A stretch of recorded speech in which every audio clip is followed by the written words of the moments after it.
Detective Dennis, I'll just remind you that you are still under oath. And Ms. Hilton, you can proceed. Thank you, Your Honor. Your call has been forwarded. Good morning, Investigator Dennis. How are you? When you were here previously, you testified about your involvement in the investigation of the shootings that occurred after the death of Donovan Thomas. Do you recall testifying?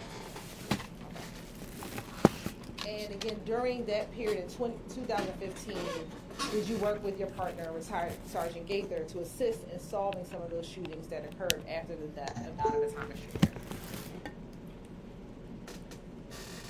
As a member of the gang unit, when you first learned of the shootings that occurred after Donovan Thomas Jr. passed away, did the gang unit or yourself immediately begin investigating those cases as retaliatory shootings?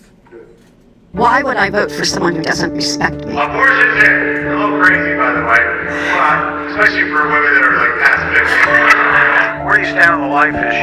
Absolute pro-life, no exception. I could never vote for Bernie Moreno. In the first days between January 11th and January 19th, were there homes that were shot at that were either family members or friends of Kenneth Copeland? Yes. Excuse me, I'm sorry. I believe the microphone may not be working.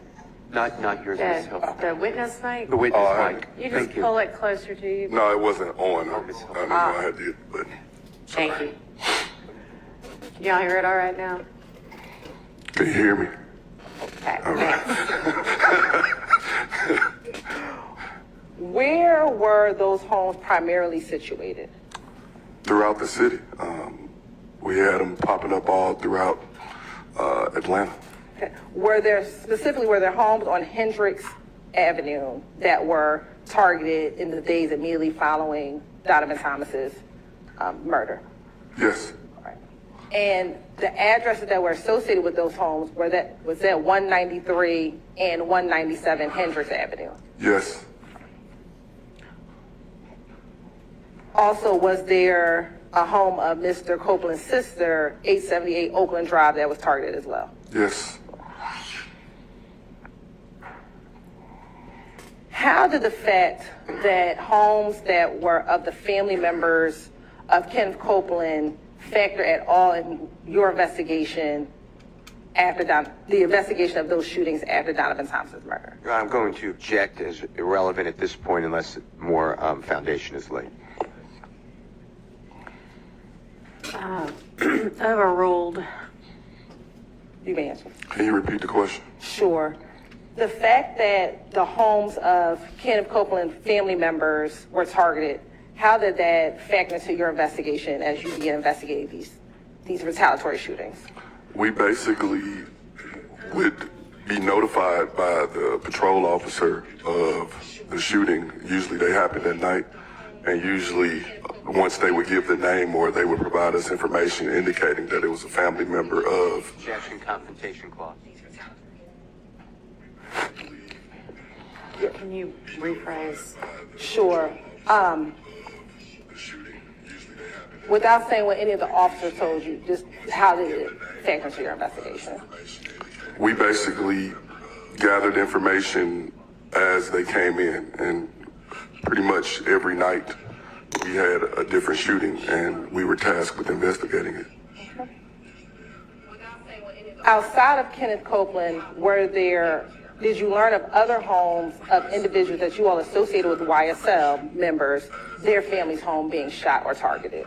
Yes, What was one of those addresses? Ruby Harper. Okay. And whose home did you identify that home belonging to? A family member related to Mr. Williams. And were you ever able to associate Mr. Williams with that home specifically? Yes. How did you do that? I pulled his driver license picture. You have permission to approach? You may. I'm going to show you what's been marked as Station Exhibit 540 Yankees. Do you recognize 540 Yankees? Yes, And how do you recognize 540 Yankees? it's Mr. Williams' driver license picture And is that, I'm sorry. from 2015. Okay. And is that what you pulled as a part of your investigation? Yes. And is that a fair and accurate copy of the license information that you pulled regarding Mr. Williams back in 2015? Yes. Your Honor, this time the state would like to turn the State's Exhibit 540Y into evidence. I'd object to the admission of that evidence as hearsay. Overruled, admitted. Your Honor? Understanding the court's ruling, there's some personal information on a driver's license. We'd like it redacted. Okay. And we're not going to publish, we're just going to ask him to cite the address, Your Honor. But we'll redact it for later. Okay. What is the address on Mr. Williams' license? 3424 Ruby H. Harper Boulevard, Southeast Atlanta, Georgia. And was that the target of one of the shootings between January 11th and January 19th, 2015? Yes.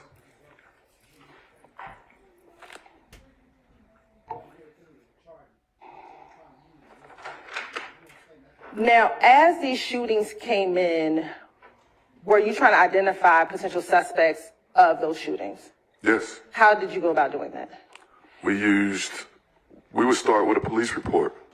And with that police report, we would try to find whatever evidence we could with that, reaching out to the victims or witnesses, any car descriptions, suspect descriptions, and we would go from there. We would also reach out to our crime lab to see what shell casings was recovered.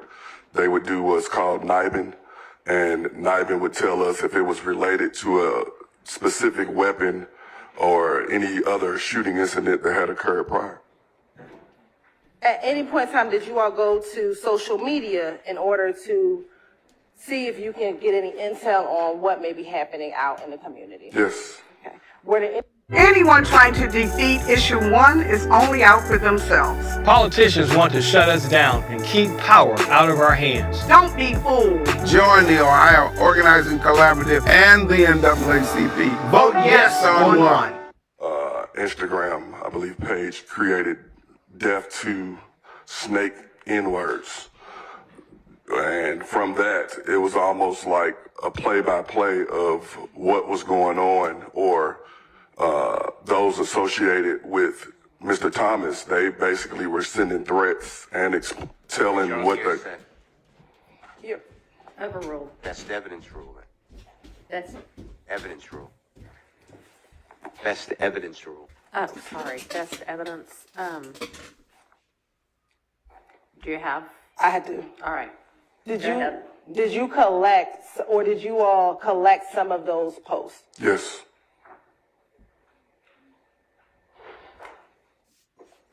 Thank you. You may. I'm going to show you what's been marked as State's Exhibit 546Y.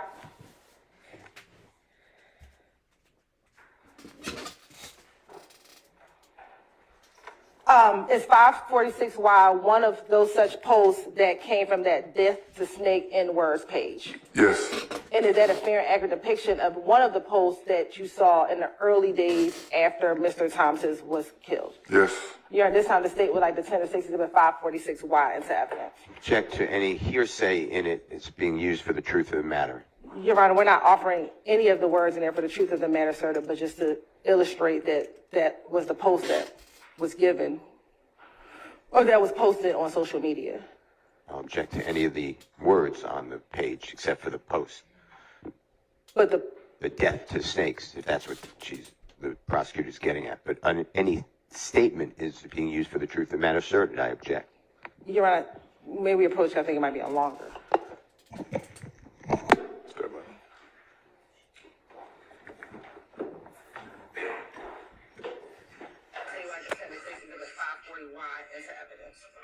Statement is being used for the truth of the matter, sir, and I object. Your Honor, may we approach?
Huh?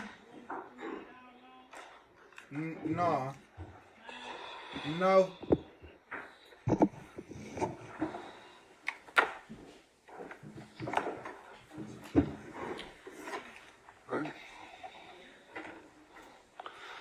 Okay, and that's for, sorry, 546Y. Yes, All right, and so that's admitted subject to what we discussed up here. Okay.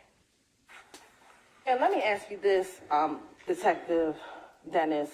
The post that you were seeing on this Death to Snake N-words page, did they have threats on those pages? Yes. All right. And were those threats directed at anyone? Yes. Who?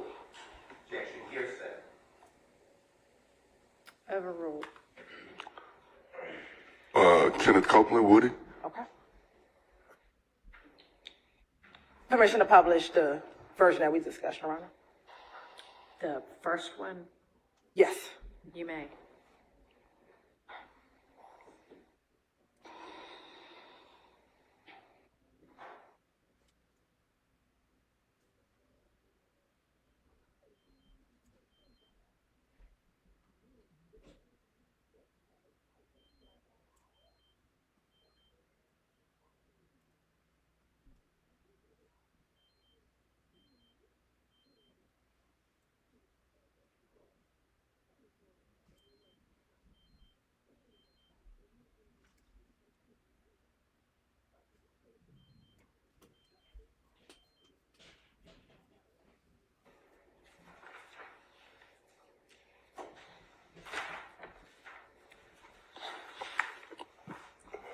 Now, as a part of your investigation, of course, indulgence for a moment.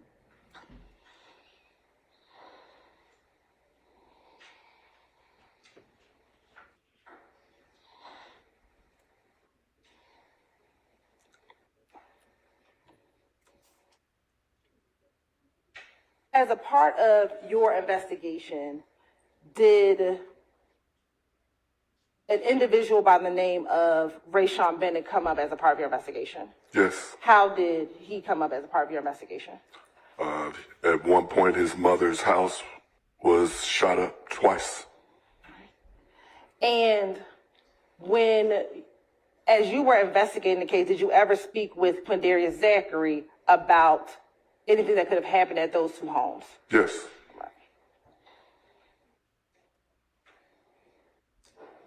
And did you know anything about those shootings prior to speaking to Mr. Zachary?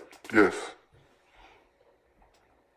What information did you have about those two shootings as a part of your investigation prior to speaking with Mr. Zachary? That could be hearsay. I don't know. It's a broad question, so I'm going to preliminary object to hearsay and confrontation clause, unless it is narrow. Overruled. The weapon that Mr. Zachary was caught with in May of 2015 was nibed back to the second shooting of Rayshawn Bennett's mother's house where she was shot. In the first shooting of Mrs. Bennett's home, were you familiar with Kelvin Watts? Yes. What about Jamal Baines? Yes. And what about Jermaine Hardiman? Yes.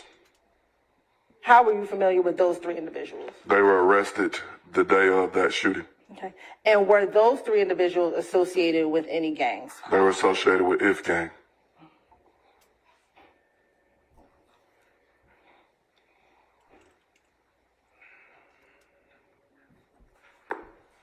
At the time, was Mr. Bennett associated with any gangs? IF Gang.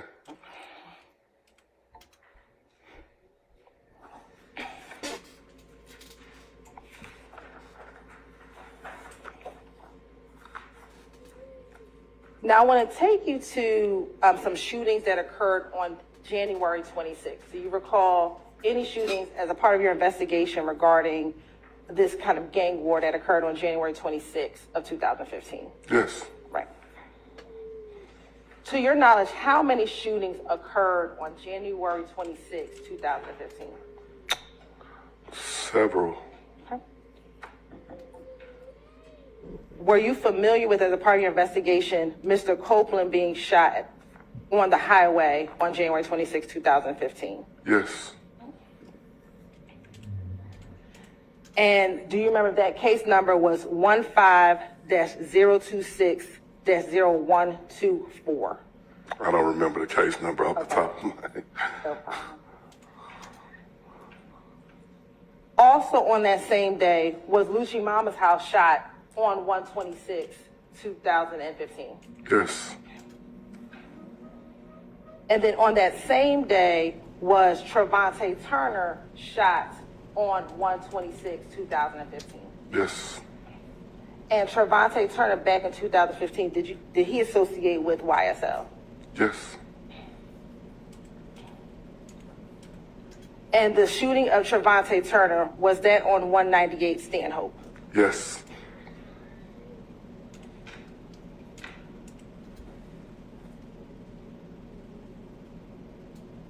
Let me ask you this. If I'm going to give you 3 APD case numbers. I want you to tell the jury which would be first, second, and third in the day, okay? 15-026-0124. 15-026-2672. 15-026-2801. Which one would have been the earliest of the day? The one with the 0. Basically, our case numbers are broken down by the Julian date. The Julian date, January 1st, will be 001 and so forth and so on until 365 days. When they come into our 911 dispatch, whatever number that is in the course of the day of incidents, that's what the number is. So based on those case numbers, the first number would have been first and second and third based on the case number, how they came in. So would 0124 been the first for that day? Yes. Then 2672? Yes. And then 2801? Correct. And with 2672 and 2801, depending on the activity of that day, be pretty close in time to each other? That's correct. And it basically resets at midnight. So, for example, if something, like today was the 16th, if an incident happened overnight on the 15th at midnight, it would become the 16th, even though it's pretty much close in proximity, it's the same time.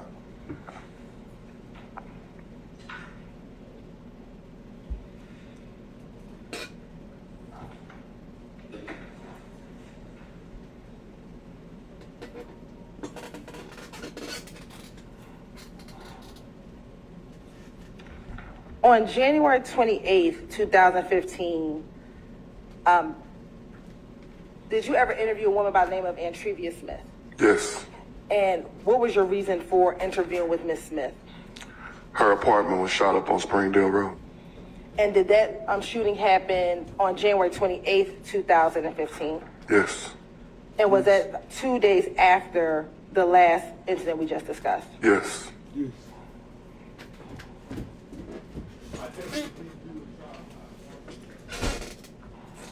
And based on your investigation, do you know if she was the target of that shooting? That would be hearsay and confrontation clause. Overruled. Our residence was the target. I don't think necessarily her, but our residence was. And based on your investigation, were you aware of anyone else staying at her residence during this time period? Same objection, Your Honor. Overruled. Based on our interview of her, she explained that That would be confrontation clause. There would also be impeachment. Sustained. Your Honor, Ms. Smith testified and denied who was in her home. So prior inconsistent statement. Okay, overruled. Mr. Watts was at her home during the shooting. And did she tell you that Mr. Watts was there at the time during the shooting? Yes. And did she provide you during your interview with her a video that she thought that you should have? Yes. And what was that video? Her neighbor had a camera set up in the window pointing outward, so it basically captured the drive-by shooting. Did she provide you any other videos? She provided us a video of Mr. Sledge, Montunk, and Quindara Zachary basically taunting Mr. Watts and their rivals. And I'm going to show you what's already been admitted and Stacey Exhibit 441Y. It should come up on your screen.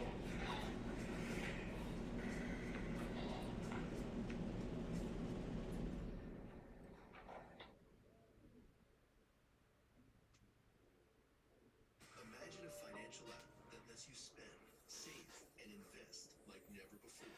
That lets you pay bills and make everyday purchases. An app that gives you access to Bitcoin.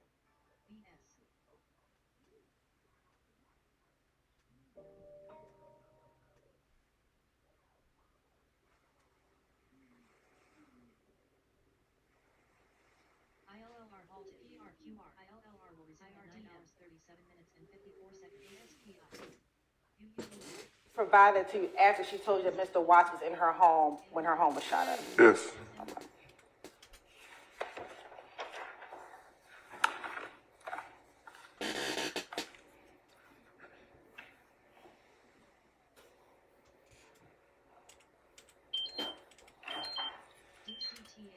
Now, after that, in February of 2015, did you, as a part of your investigation, learn of a shooting involving Mr. Watts where he was shot? Yes.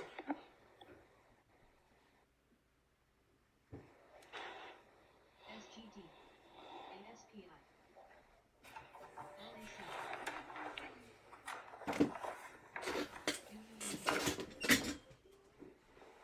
And then on that same day, on February 10th, 2015, did you learn of 193 Hendricks Avenue being shot at again after Mr. Watts was shot?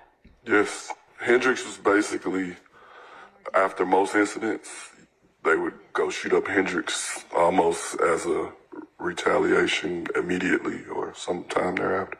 And as a part of your investigation, who resided on Hendricks? I believe Kenny Boo. And do you know what, if any, relationship that did Kenny Boo have with Mr. Copeland or his family? I don't. Okay.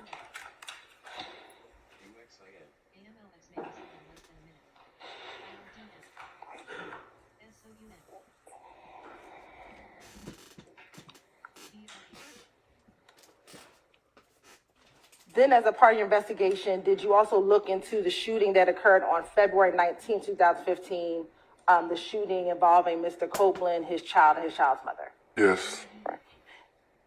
And do you recall if anyone was arrested for that particular shooting? 4 IF gang members were arrested for that shooting. Sitting here today, do you remember who the 4 IF gang members were? Octavius Franklin, Josiah Johnson, Bobby Hardy. Right. A little bit here. Octavius Franklin, common spelling. Josiah Johnson, Bobby Hardy, and Josiah Johnson. I think you said Josiah Johnson twice. I could be missing one. Okay. Franklin Johnson, Fleetwood, Dalviante Fleetwood. Is that 4? I'm sorry.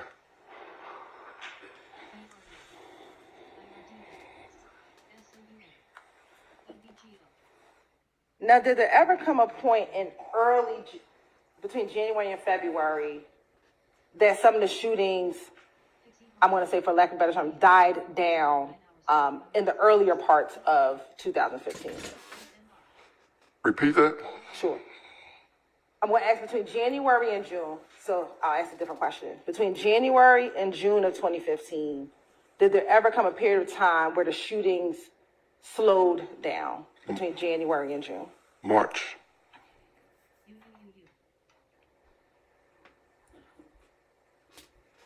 And to your knowledge, do you know if in March of 2015, Mr. Williams was on tour? I was told of that, but yes. And do you, to your knowledge, do you know if any of the YSL members were on tour with Mr. Williams during that time? I'm going to object to any hearsay. Overruled. To your knowledge, do you know if any of the YSL members were on tour with Mr. Williams during that time? Yes. Okay. Do you know who? Not everybody, no. Do you know some? Yes. Who? Mr. Kendricks, Mr. Zachary, Mr. Stilwell Jackson. Do you know if Mr. Copeland was on tour with them during that time? I'm not sure.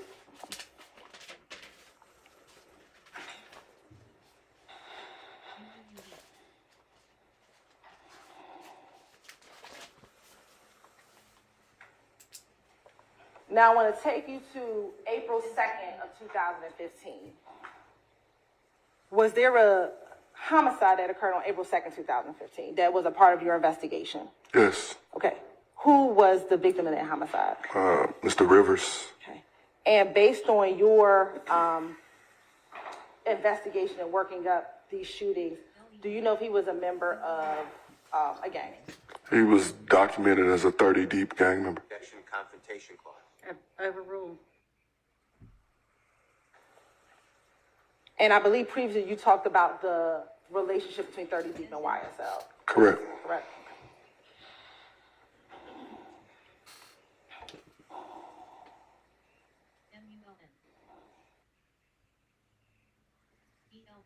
Now, as a part of your investigation, did you ever learn of a residence at 35 Oak Drive?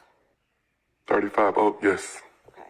And based on your investigation, who resided or frequented that location? Kelvin Treadwell, Mr. Williams.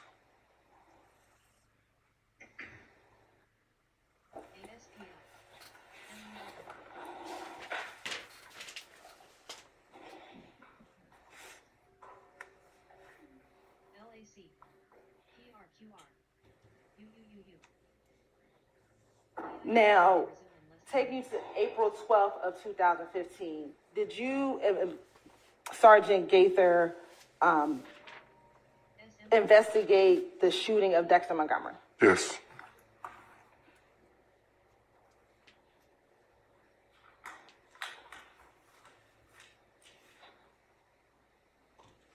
And during the course of that investigation, did you also meet with Walter Murphy? Yes.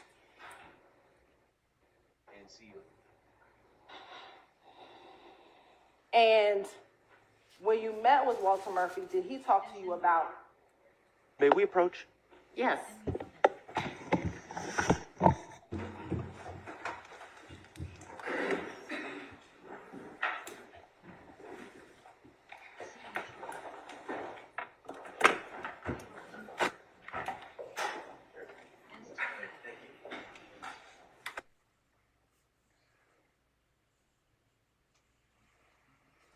BREA may resume in less than a minute. LAC. SMR. UUUU.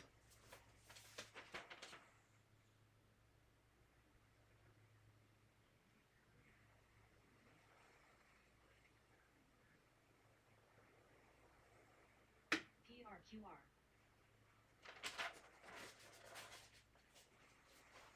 TLTH.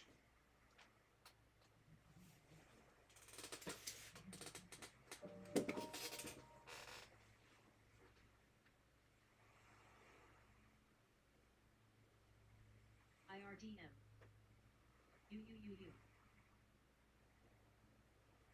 CAPR. SMR.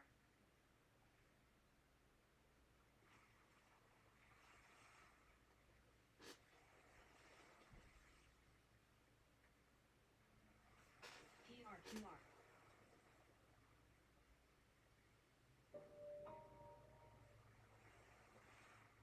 BREA. WBE. IRDM.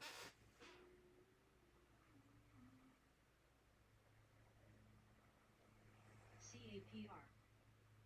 SMR. UUUU. STSS.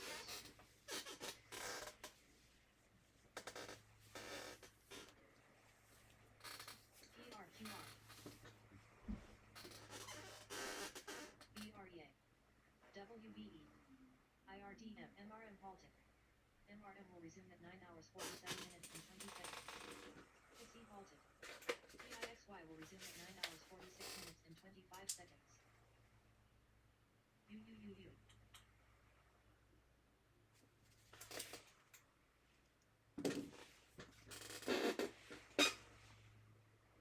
Last year, Ohioans voted overwhelmingly to protect abortion rights. This year, who we elect to the state Supreme Court could decide whether to protect or restrict those rights.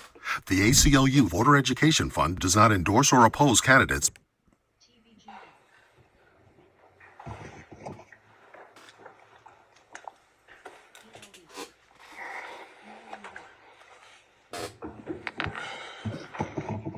Let me ask you this.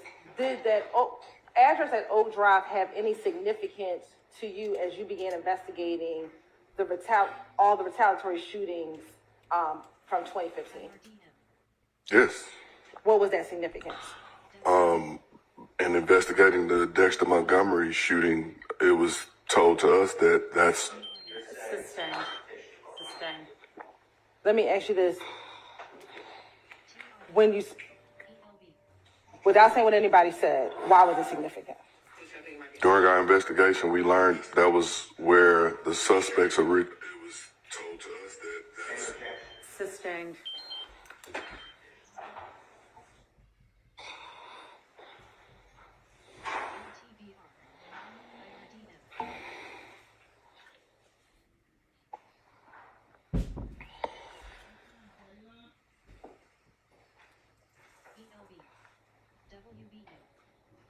Were you part of the interview with Quindarius Zachary?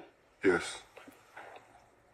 And in your interview with Quindarius Zachary, did he talk about where the guns in the car was taken after the murder of Donovan Thomas? Yes. Okay. Where was that location? Oak Drive, or whatever it is. And was that your understanding of Calvin Treadwell's home? Yes. All right.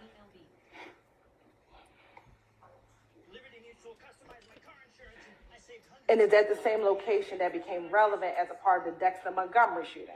Yes.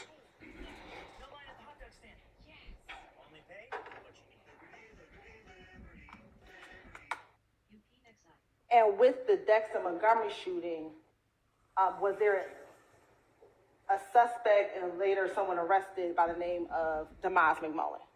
Yes, Nard.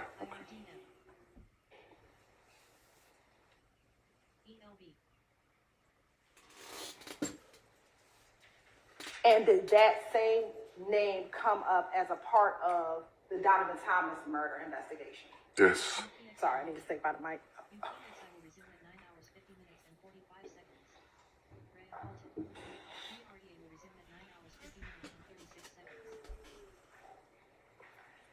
And in both the Dexter Montgomery shooting and the Donovan Thomas murder, was Mr. Nard suspected to be a shooter? Yes.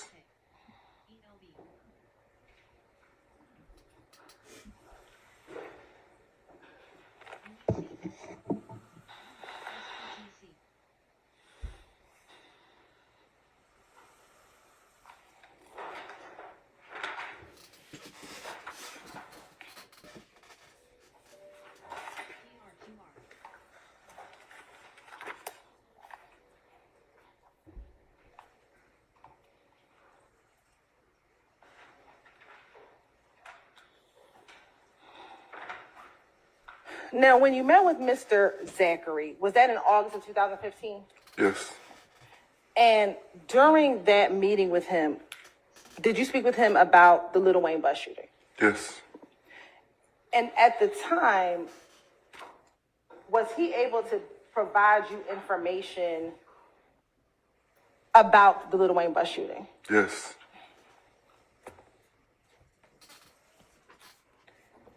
And was Mr. Zachary one of the people that you saw that night at the compound back in April of 2015? Question asked and answered previously. Sustained.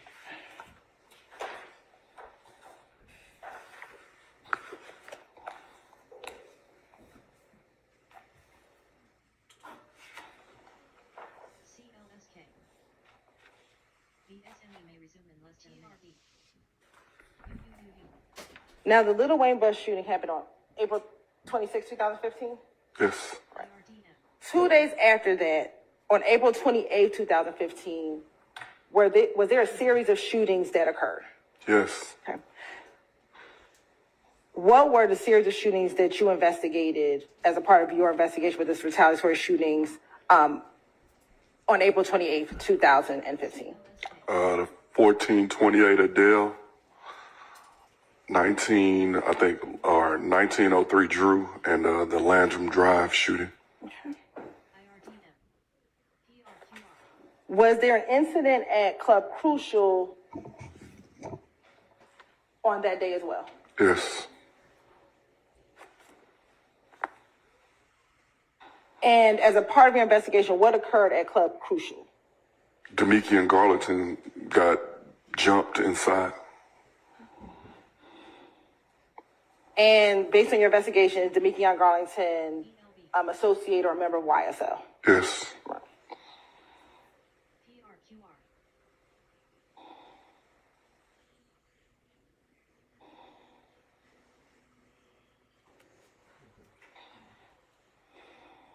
Did you investigate? You said you don't remember case numbers. No. Let me ask you about the series of numbers again. 15-118-0288. Okay. 15-118-0462. Okay.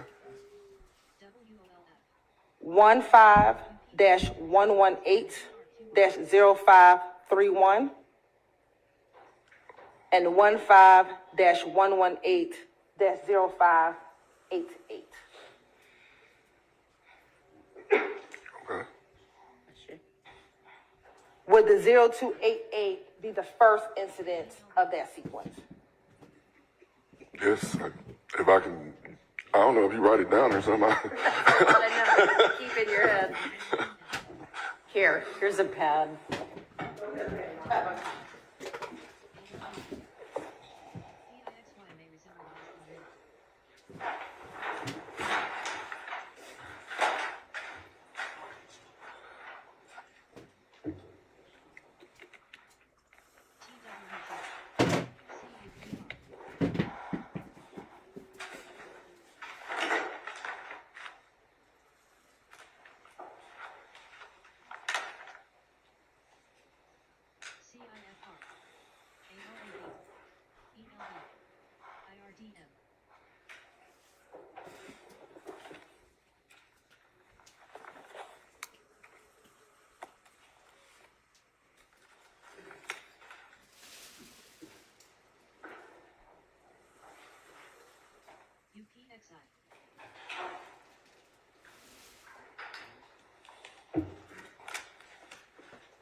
MRM may resume in less than a minute.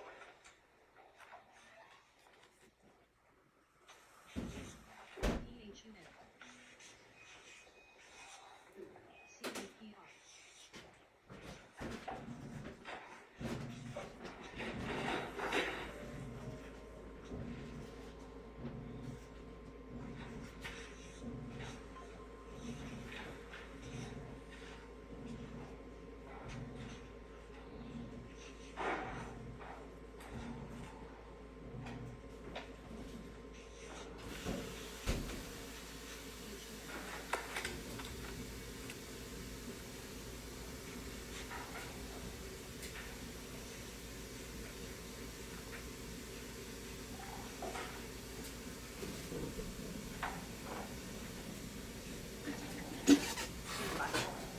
Oh, that 8 was.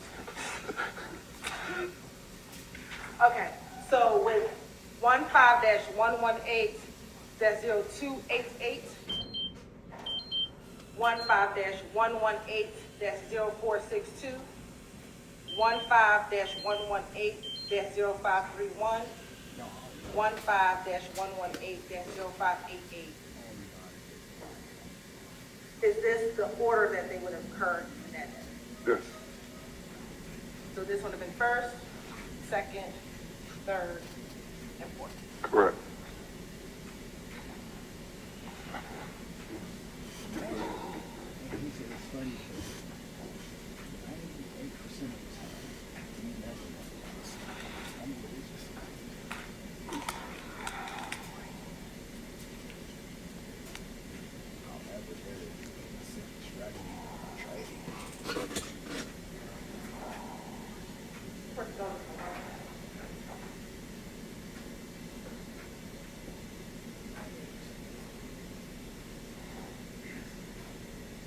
We're gonna come back to that chart in 1 second.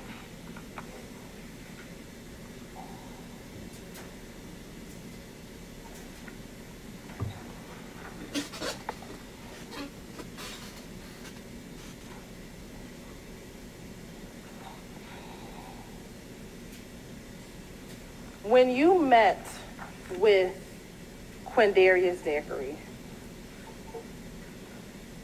was he able to identify people who were, that he told you were involved in the murder of Donovan Thomas? Yes. And did you show him pictures to confirm who he was speaking of when you talked to him? Yes.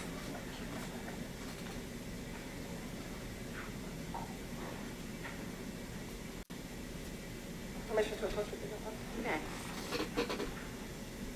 I'm going to show you what's been marked as 542Y or 542 Yankee Alpha through Yankee J.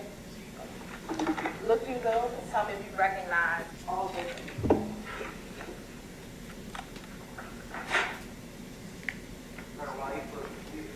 Yes.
And let me ask a more specific question.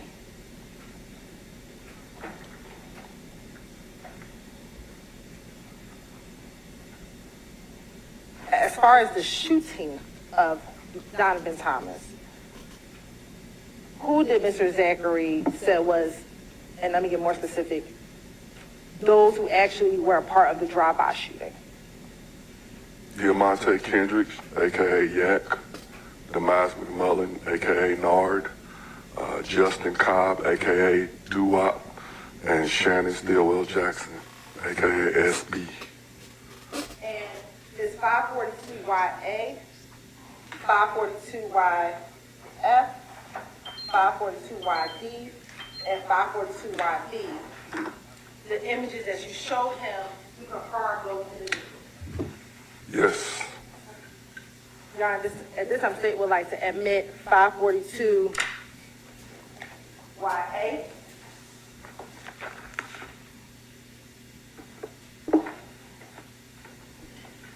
YA, YB, YD, and YF. Those are admitted. Commissioner. You may.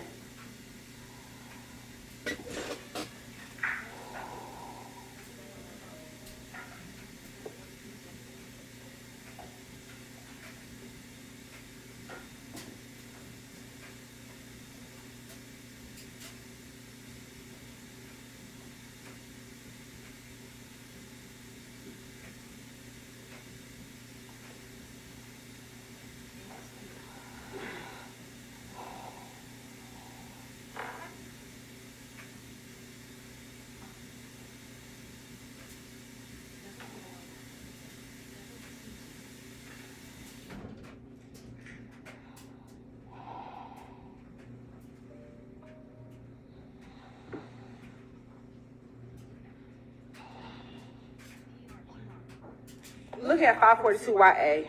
Who did Mr. Zachary identify that as? Diamante Kendricks. Okay. 542YB. Demise McMullen. 542YF. Shannon Stillwell Jackson. 542YD. Justin Cobb. And did he have a nickname? Doo-Wop.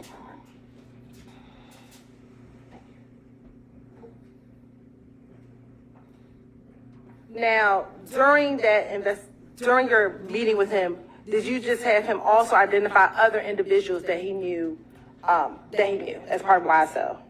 Yes. All right.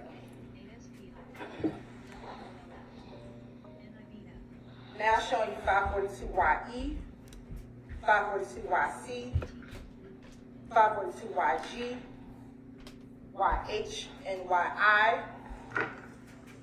Tell me if those are the other pictures that you showed him during that interview. Yes, they are. And are those fair and accurate depictions of the picture that you showed him during his August interview? Yes. Now, this time the state would like to admit States Exhibit 542YE, 542YC, 542YG, 542YH, and 542YI into evidence.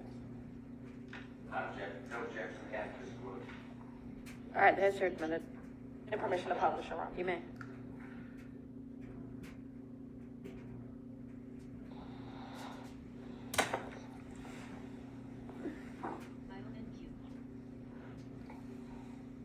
First, look at 542YC. Who did Mr. Zachary identify that as? Jeffrey Young Thug Williams. Okay. And that the same individual? Is that the same picture that was on his driver's license? Yes. Now.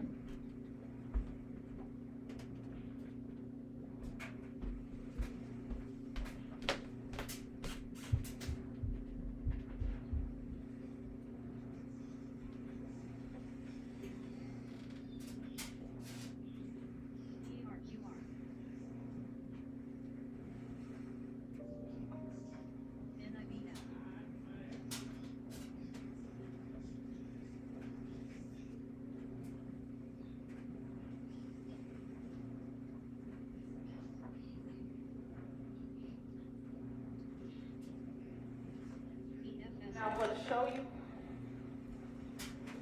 what's already been admitted as States Exhibit 1JJ.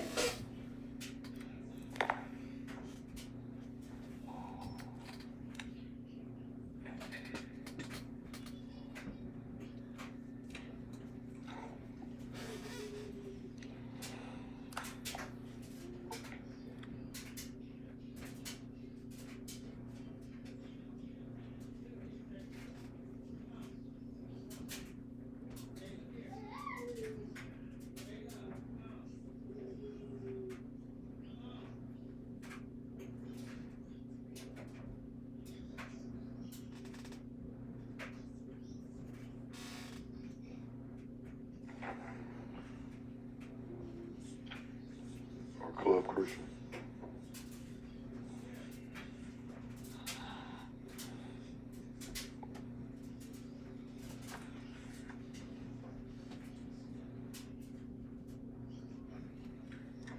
Now I'm going to also show you now what's been admitted as States Exhibit 4KK.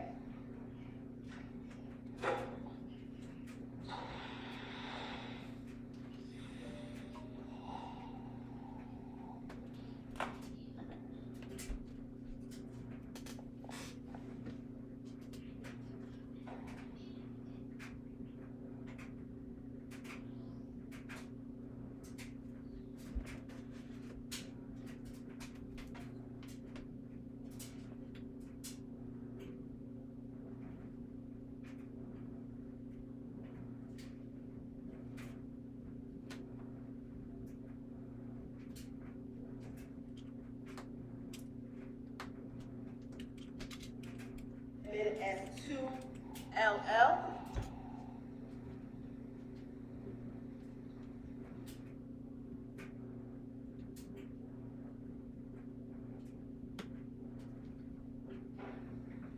Oh, sorry, 1LL.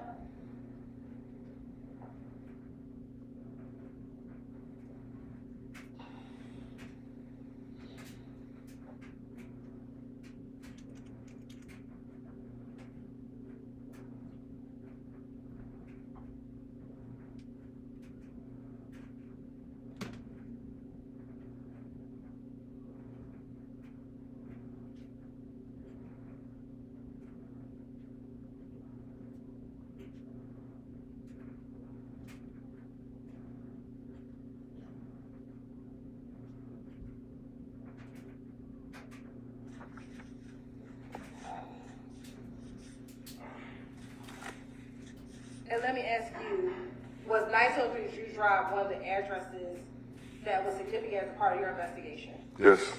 What was the significance of 1903 Drew Drive?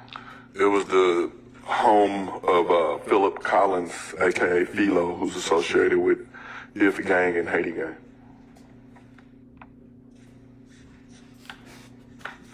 And what about 1428 Adele Avenue? What, if any, significance did 1428 Adele Avenue have in your investigation? That was the home of Darren Mills, Philo's brother.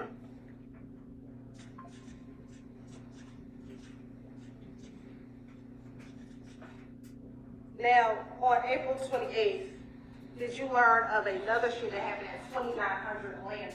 Yes. And who was staying there at that time based on your investigation? Trevante Turner's girlfriend.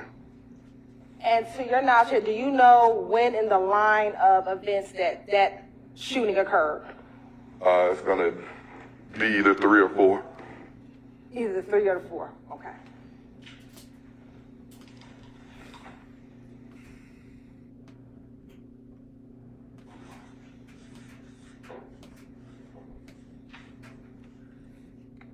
You said that was where Trevante Turner's girlfriend lived? Yes.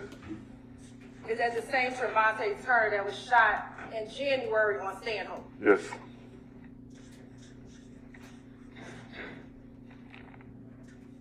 And Club Crucial, that's where Demekion got beat up? Yes.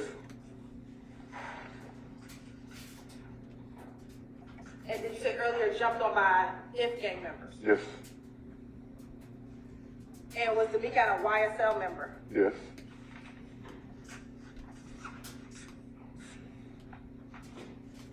And so after Demekion gets beat up, then you have the call for the shooting at Adele? Yes. And Overruled. Is Darren Mills an If gang member? Yes.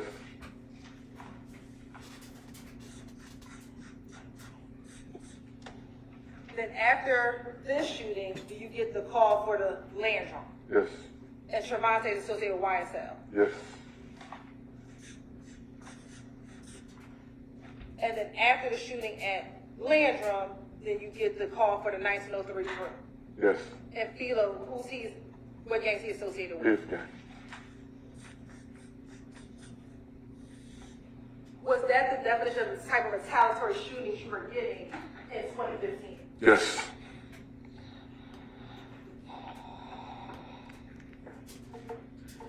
And was that the nature of the back and forth from January of 2015 to about September, October of 2015? Yes. And as law enforcement, were you investigating both sides of this war that was going back and forth? Yes. Were you only targeting YSL? No. Were you only targeting If gang? We targeted gang members and violence.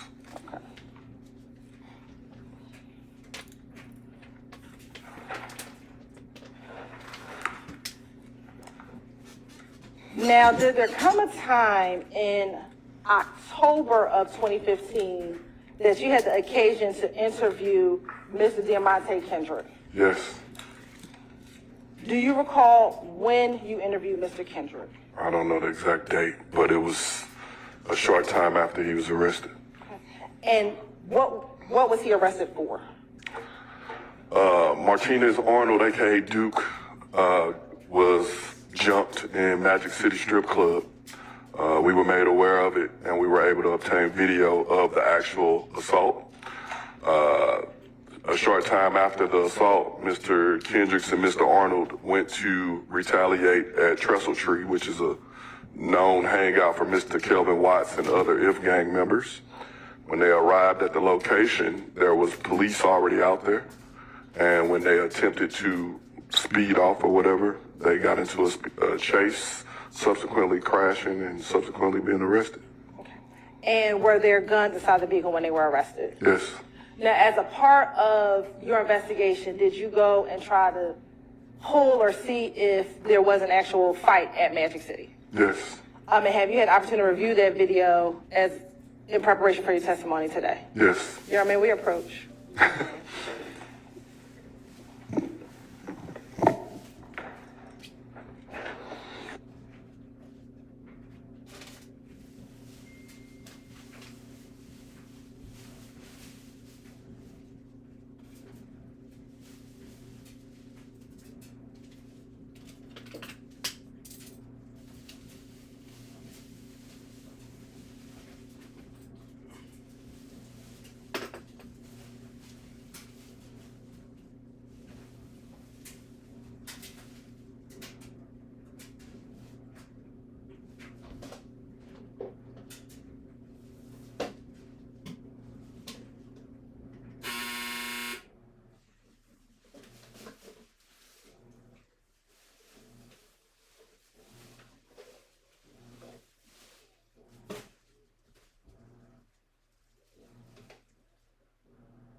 All right, ladies and gentlemen, you're about to view a video and the fight that or whatever it is that the witnesses testifying about occurred at a place that is a strip club. And so while that is not why the video is being shown, you're going to see some images that are things one might see at a strip club. So be prepared. I'm going to show you what's been marked as the joys of the trial, 543 wide. Is that a copy of that video that you pulled as a part of your investigation? Yes. You're this time say like a tender and admit and publish statements in 543 wide. All right. I'm sorry, 543Y, that's admitted, you may.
Shop the fall sale at Sherwin-Williams and transform your space with color. Get 30% off paints and stains with sale prices starting at $34.29. Find your new color October 11th through the 21st. Shop online or visit your neighborhood Sherwin-Williams store.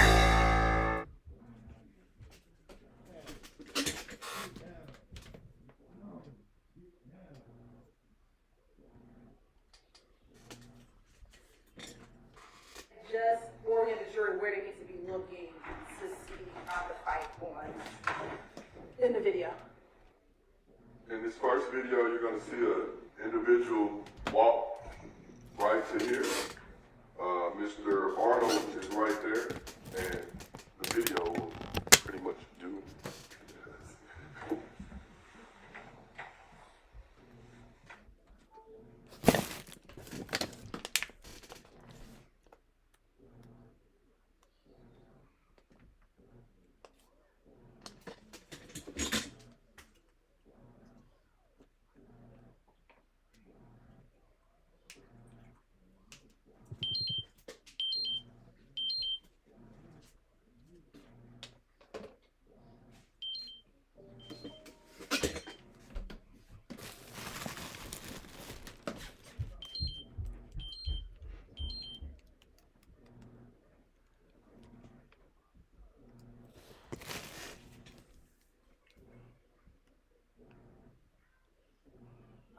Y Yankee 1 for the record.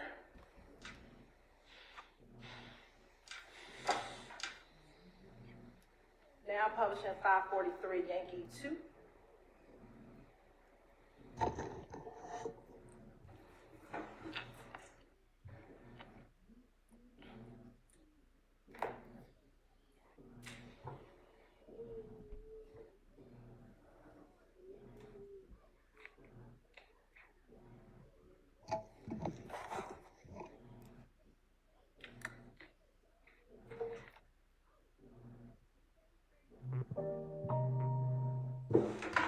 It's going to be the same, it's just a different angle. This is going to fight, it's going to begin, and then this is where it's going to spill over into.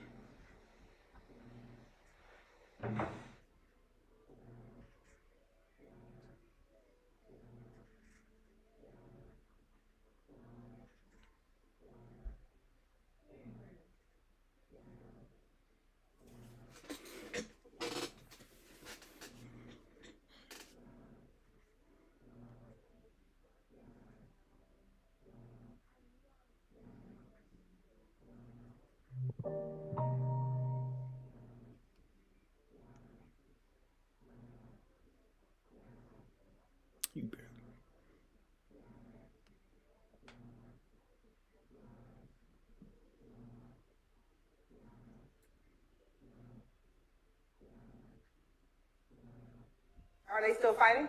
They are still fighting. Okay.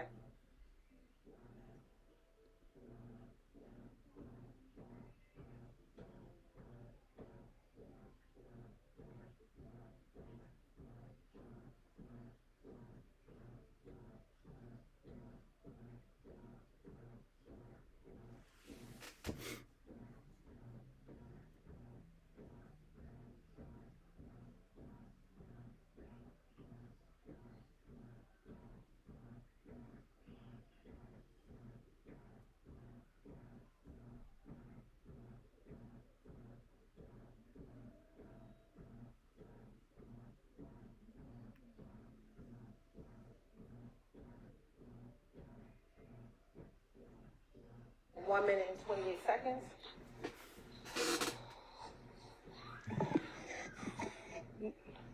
Now, when you spoke with Mr. Kendrick about this incident, was he read his, you said he was arrested, correct? Correct. Okay. Was he read his Miranda warnings? Yes. When you met with Mr. Kendrick, who all was in the room with you when you met with Mr. Kendrick? Detective Thorpe, Sergeant Gaither, and myself. Okay. And when you went to go speak with him, did he agree to speak with you all? Yes. Okay. Did he appear to have any learning disability? No.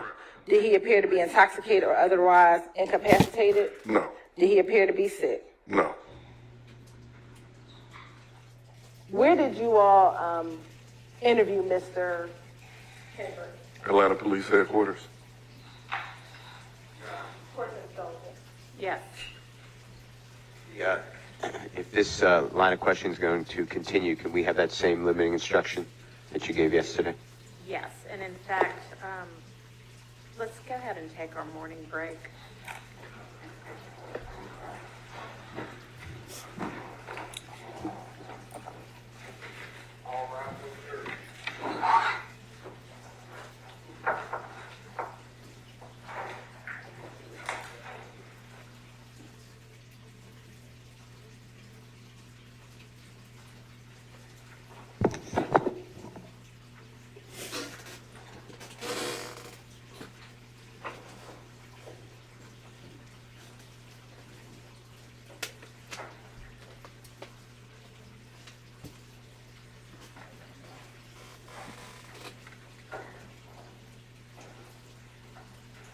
I just want to adjust it to be specific to this. So y'all can go ahead and we'll take our recess as well.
But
eventually, I'm just gonna be doing clips.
limiting instruction and make sure nobody has any issue with it.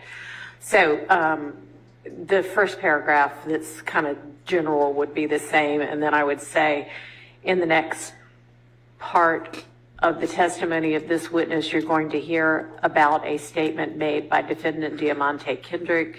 You may consider that statement only against Mr. Kendrick and only as to count 1. You may not consider this statement as to any other count, and you may not consider it in any way in determining the guilt or innocence of any other defendant in this case besides Mr. Kendrick. Anything else y'all want? Your Honor? Yes. We just want to renew our objection on the admissibility of the, thank you.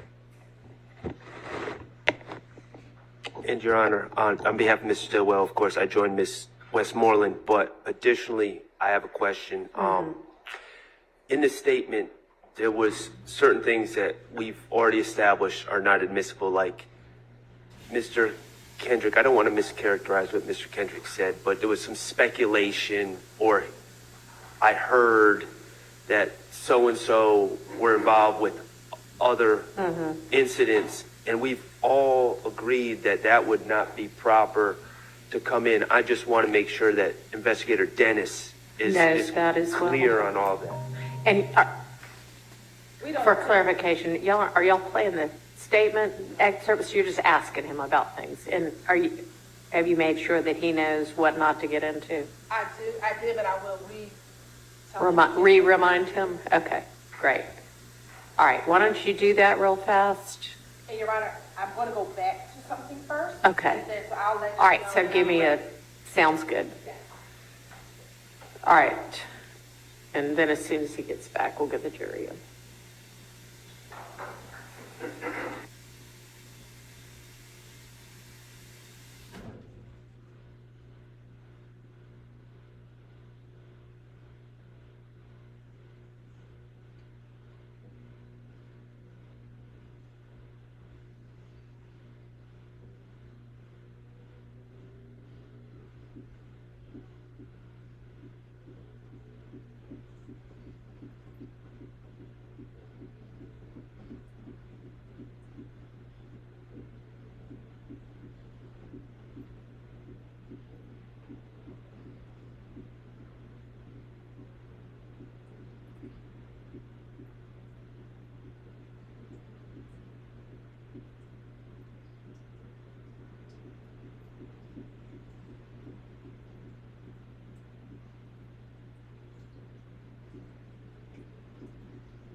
Ms. Hilton, unless there's something to be gained from having the witness search through and find them, how about next time you just hand the January flyers to the witness? But I think it is important, Your Honor, given the stack that was in there.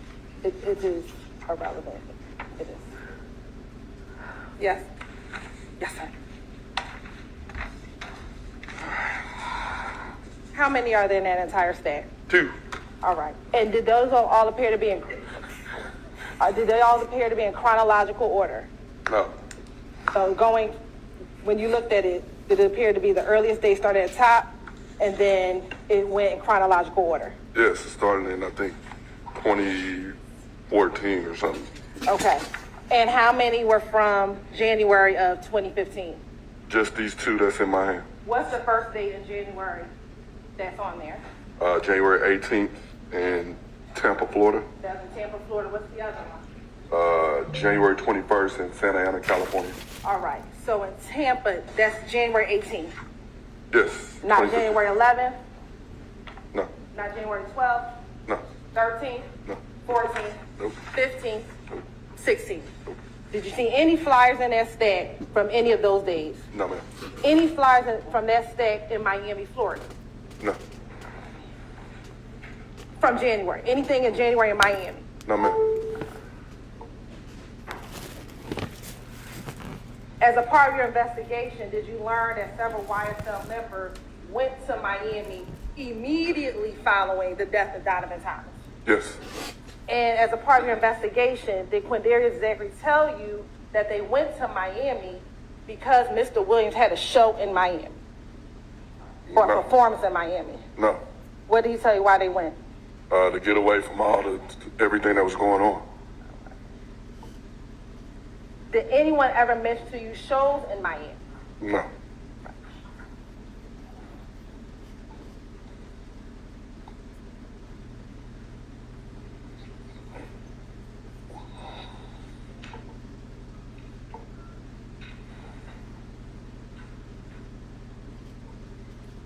You been to Miami before?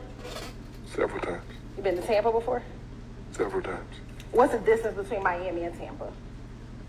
That's about a good 6 to 7 hour drive, maybe.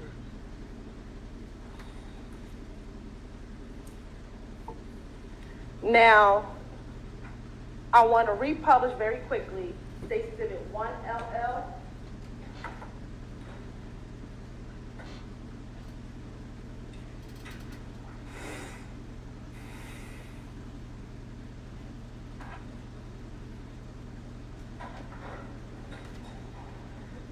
And again, what was the case number on 1LL? Got 1LL on the screen.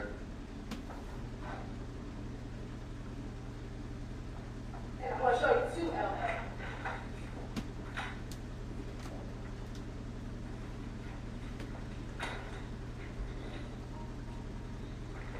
Is this the 1LL on the screen that you just looked at previously? Yes. All right. Now I want to show you what's already in there as 2LL.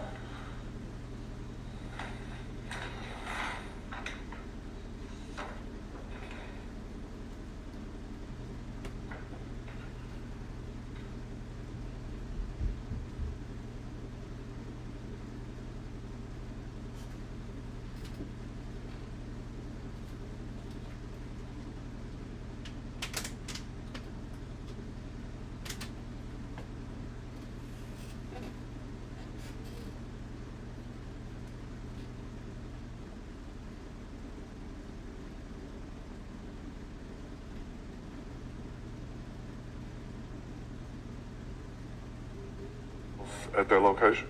All right. So earlier when I had the 0588 number, do these two numbers go with the same incident, 0587 and 0588? No. No. We'll just talk about 0588, Mm-hmm. which is 2LL, correct? Right. That's at 1903 Drew. Correct. And going back to 1LL.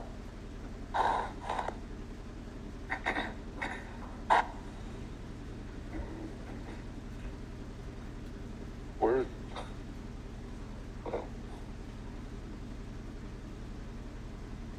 Is it 0587?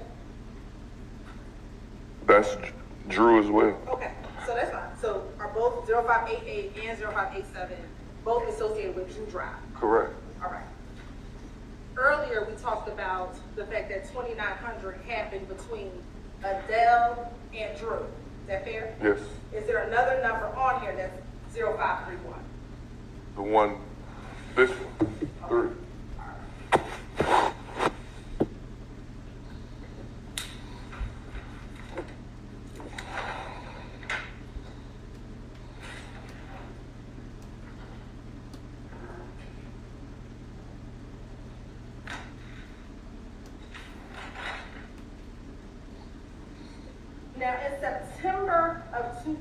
2015, as a part of your investigation, did you investigate any shootings in which Mr. Shannon Stillwell was the victim of the shooting?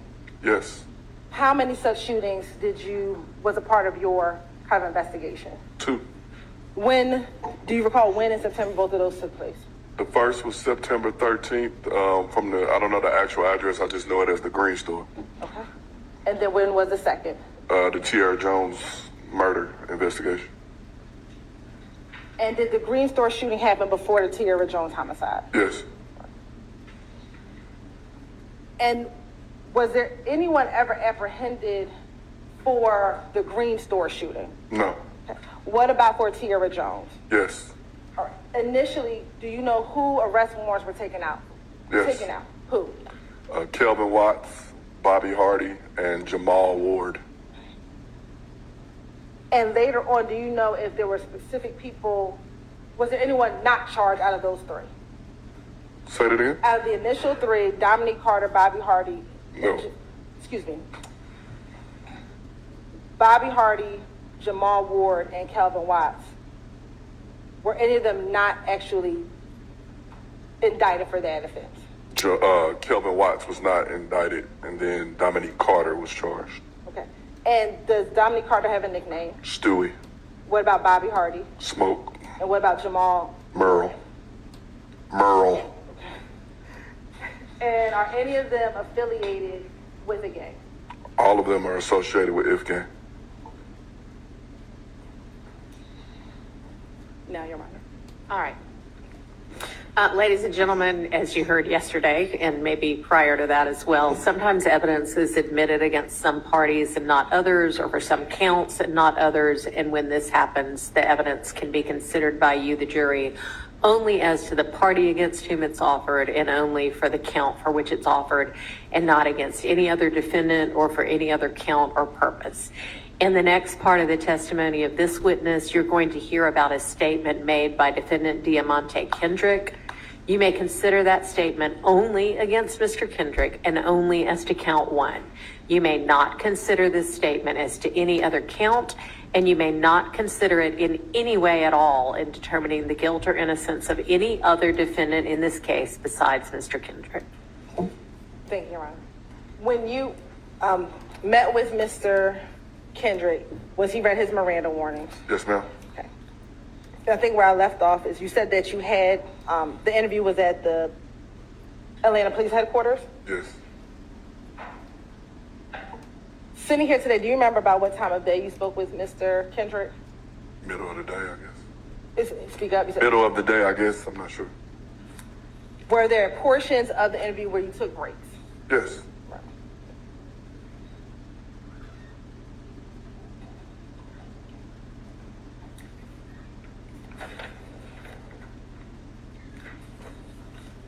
You said you read his, did you read the Miranda warnings or did another investigator read it in the room? I'm not sure.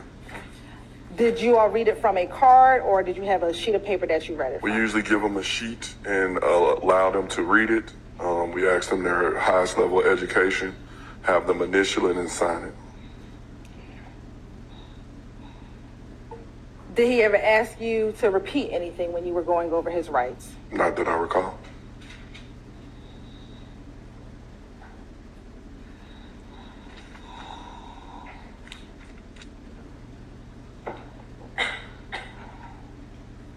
Did you ever threaten Mr. Kendrick to get him to speak with you? No. Did you ever promise him anything to get him to speak with you? No. Did you tell him about the charges for which he was charged with on that day? I believe Detective Thorpe did.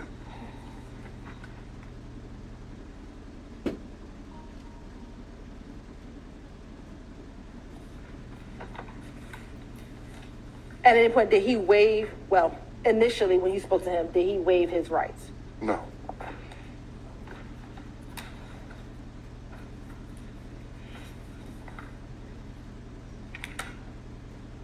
Objection, Your Honor. It's commenting on my client's right to maintain his silence.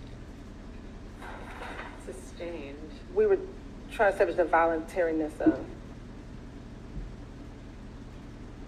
come up to the bench.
Let me ask you, after you read him his rights, did he agree to speak with you? Yes. Okay. After reading it, he understood his rights. He agreed to speak with you. Yes. Okay. And let me just given that clarification, it sounds like it was just a misunderstanding, but let me just let the jury know that every defendant, every accused, everybody who ever is a suspect in a crime has a right to remain silent, doesn't have to talk to the police, and if they choose to remain silent, it is wildly inappropriate to comment on that. However, this was just a misunderstanding, so we're not going to worry about that. All right, go ahead, Robert.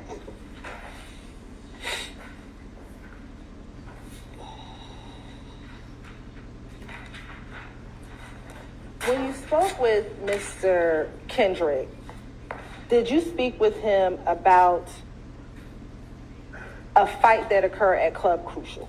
Yes. And specifically, did you speak with him about a fight that happened at Club Crucial after Kenneth Copeland was beat up at Club Crucial? Yes.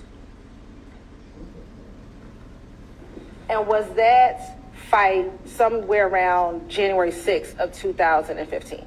Yes. And specifically, did he talk about his involvement in fighting an individual by the name of Bloody J? Yes. What did he say about his involvement in fighting Bloody J? That when they got outside, he was the one that punched Bloody J. And again, this is all after Kenneth Copeland was beat up inside of the club. Correct. During the course of your speaking with Mr. Kendrick, did he talk to you about any conflict or tension he had with an individual by the name of Rich Homie Quan? Yes. What did he tell you about the tension or conflict that he had with Rich Homie Quan? He spoke about he had went to a club. I don't remember the exact date. And when he walked in, he saw Rich Homie Quan, and Rich Homie Quan, cousin or something. No one said nothing to him when he walked in. And then once he got to a certain area, he spoke of how Rich Homie Quan began pointing at him. And his cousin or something had pulled him to the side and basically said, don't do that, Yak, don't do that. And he basically explained that he was just there, but he could see how everyone was kind of positioning themselves. And initially he wanted to leave, but he didn't want to look like he was basically scared or something, so he stayed. But it was basically tension in there. Was this before or after January 10, 2015? This was after. The incident that he was telling you about was after? Yes. When you spoke with Mr. Kendrick, did he acknowledge a beef between YSL and If Gang? Yes. Did he ever speak with you about his desire or wanting to be a member of the Bloods? Yes.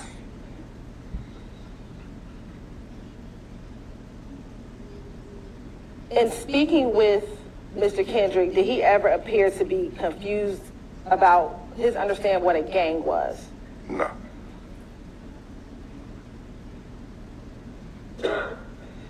During the course of the interview, did he talk about gang banging or being a part of a gang? Yes.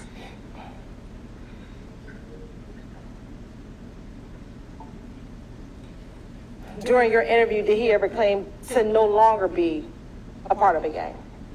He basically spoke about moving on past that as the music was starting to take off, and he basically indicated that he felt like he was a nobody. He didn't respect the gang culture of having like leaders or different stuff like that, and he basically said he deemed himself a Blood, so he started being a Blood.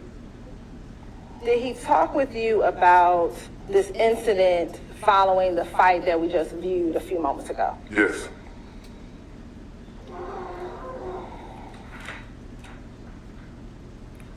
What was he able to tell you about what happened following that fight at Club Crucial? At Magic City. He basically told us how he was filming a video that day, and it kind of fell through. And he got high, had some lean, and was kind of having a bad day. And then his friend, Duke, called him, basically telling them that they just jumped. And he was like, pull up on me. And so they met up somewhere. Well, hold on, you said pull up on me. What does that mean? Meet me somewhere. And basically they met somewhere, and he felt like it wasn't his beef, but he's almost coming to the aid of his friend. And so they came up with the idea of going to retaliate. And when they were stopped, where were they stopped? Where did they see the police at initially? Trestle Tree Apartments. And what's the significance of Trestle Tree Apartments? Trestle Tree is a strong, like a main hangout for Kelvin Watts and If Gang members. Okay. And I'm going to show you what's been admitted as 27 DVVP.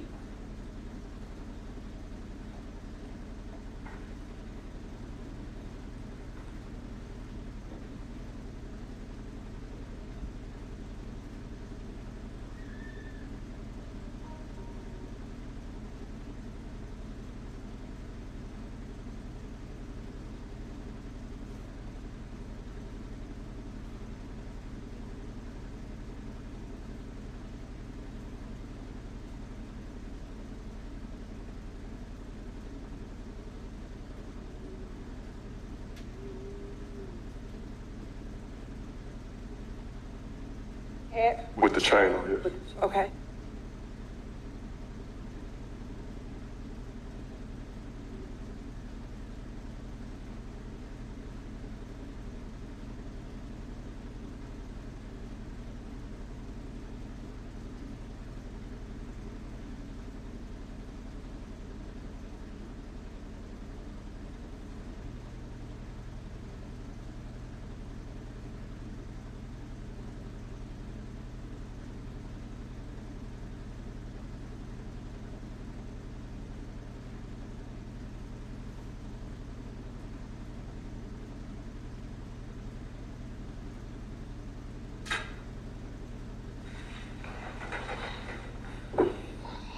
Now, did they ever make it to Trestle Tree? They being Mr. Arnold and Mr. Kifford. They made it to Trestle Tree, but there was a large police presence, and so they attempted to leave Trestle Tree. And according to Mr. Kendricks, he didn't know his way around over there, and so they had to make a U-turn. When they made the U-turn, that alerted police, and that's how the chase initiated or started. And did he talk to you about the guns that were found in the vehicle? Yes. And did he advise to you which gun was his? Yes. And do you remember today which gun he said that was his? Initially, he spoke about he had just purchased the stick, which would be the long gun, and then he was the driver, and so the handgun, I believe, was found in the driver's area.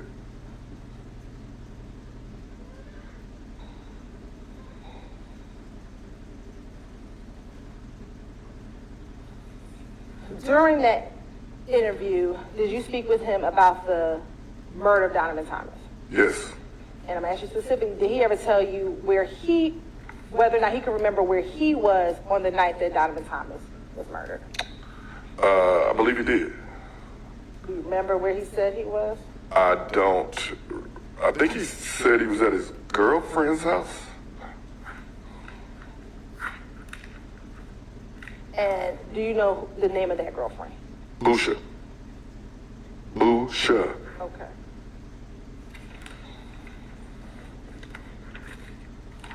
Now, as you did your investigation over that span of investigating the incidents between January of 2015, at some point in 2015, did your investigation conclude? It never really concluded. Our unit was tasked with stopping crime. Our unit was on the floor with our chief. Anytime there was a significant incident, they reached out to our unit to assist. Homicide usually dealt with if there was a murder, but gangs usually dealt with what led up to the murder, and what was coming afterwards. So we were tasked with different assignments or different incidents. And towards the end of 2015, did you deem this gang war between YFN and YSL Operation Planters? I didn't deem it, but that was it, became named. And at some point during the end of 2015, what was kind of the result of Operation Planters, or what kind of happened?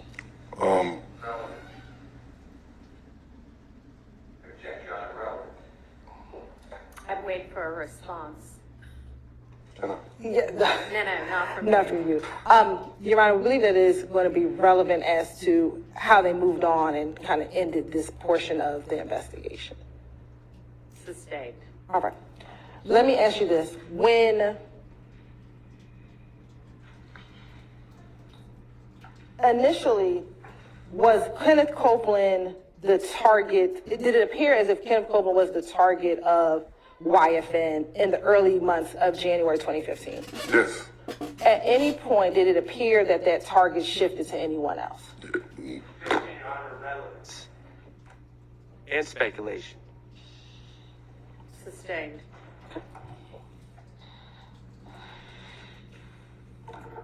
Now, I want to transition and transfer into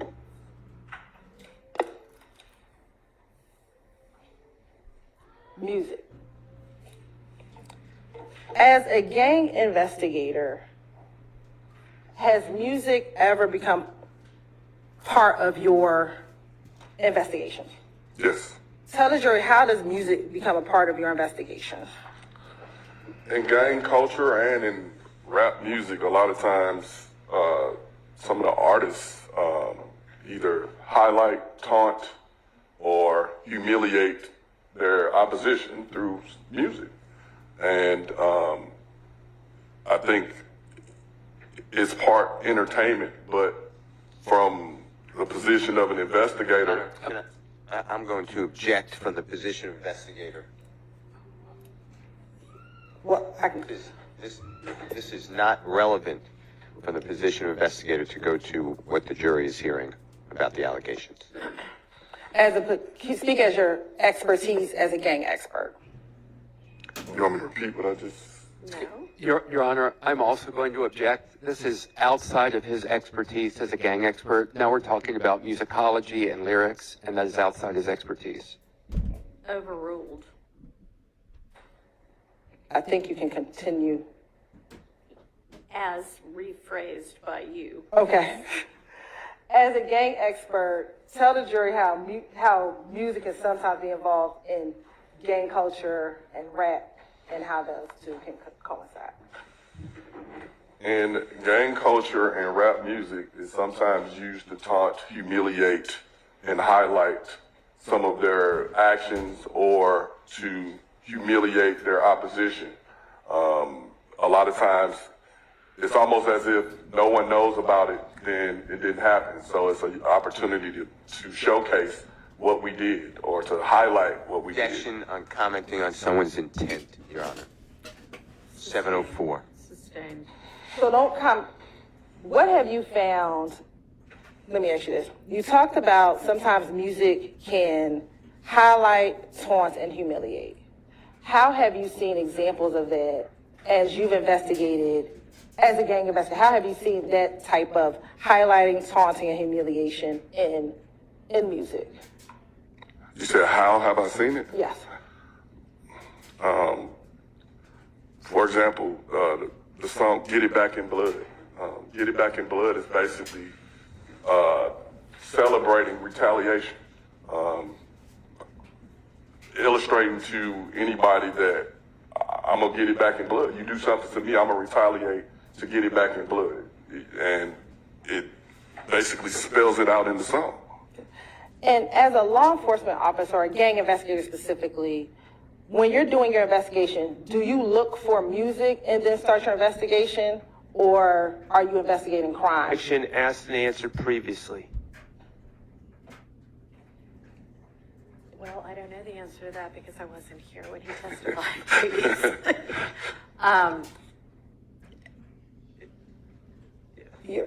I don't recall specifically. That's all I'll say. I can't recall if he specifically talked about it. I don't recall. Do you recall whether you already talked about this? Judge, I've been here 3 times. I don't. I'm trying to keep up myself. Okay. Well, yeah. Why don't you just, if you need to hit that briefly, to just very go ahead quickly. and do that. Can you repeat the question? Sure. Do you, when you're investigating, do you look for music and say, let me investigate this person, or does the music somehow come a part of the investigation? Relevance, John. Overruled. We don't chase music, we chase crime. And through our investigation, all things are on the table. My job, when I work... To what his job is, Your Honor, this is not appropriate. Okay. In a song, when you may listen to a song that might have evidence of whether it's a crime or what you call highlighting, taunting, or humiliation, is the entire song often the subject of the humiliation, taunting, and highlighting, or might there be certain portions? The characterization of question, evidence, perhaps information. Sustained. When you're hearing a song, does the entire song always humiliate, taunt, and highlight, or could there be portions of the song that humiliate, taunt, and highlight? Just a portion. It might be a subliminal message a small snippet. 704, Your Honor. It's the same thing, the intent. Overruled. And talk to the jury a little bit about subliminal messaging and how that can, what that looks like in a song. Beyond expertise, we never had a Daubert hearing on this. Yes, we did. Not Your on Honor, this. I have the Daubert order. All right, we didn't have to take either a break or approach.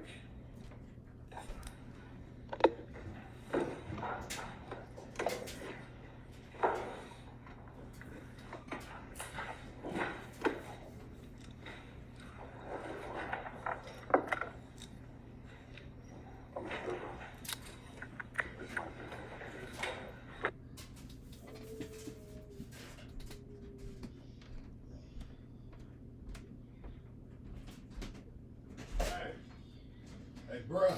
What? Here.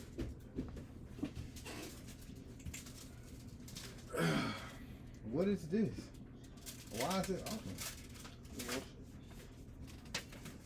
Man, the store gotta go to the store tomorrow.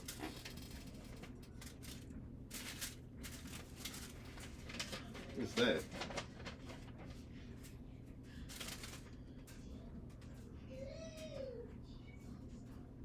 Debit card program, Lexington, Kentucky.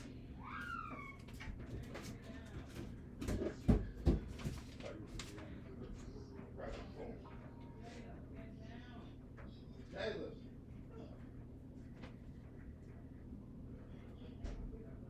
Hey, now. Down, now.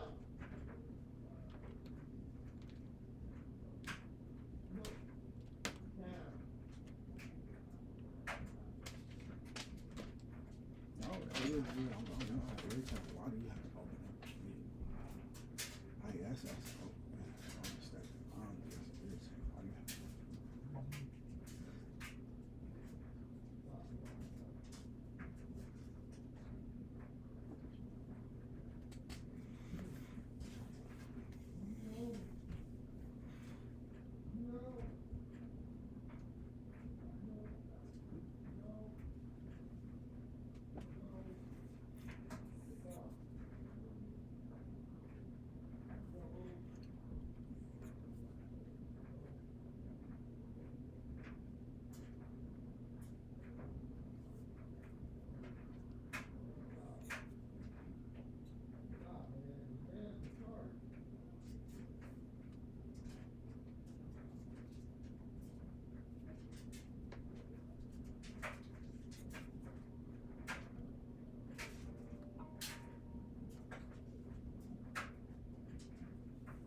When we vote, we send a message that we will be heard. We send a message that we will be heard. We send a message that we will be heard. And with so much at stake, Our fundamental right to vote is on the line. We can't afford to miss this chance. Vote by November 5th.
you early for lunch, but give us a few minutes. Thank you. Demarion, come here.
There's a rough of that topic hearing.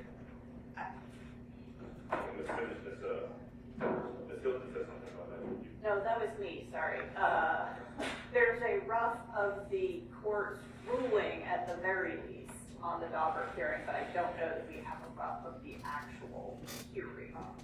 And we have our notes, which that's All right, and everybody knew, right, that the state was at least going to offer investigator Dennis to testify about the lyrics, right? I did. But what I was not aware of. For the ones ensuring the job always gets done, and the ones wearing many hats, Grainger offers professional-grade industrial supplies and real-time product availability. Call clickgrainger.com or just stop by. Grainger, for the ones who get it done. Testimony as to, this is decoded messages. That was never Well, all right, discussed. no, but I ruled on that, and I sustained the objection on that, and Ms. Hilton understands that. So on the broader topic of, is he even qualified to testify about lyrics as a part of gang investigations, which I understand y'all now asserting that was never covered. I'm not asserting that. What I understood was Detective Dennis, over objection, would testify, in this song, this is said. This lyric is said. That's what I believe the lyric is. That's the lyric in this song. Right.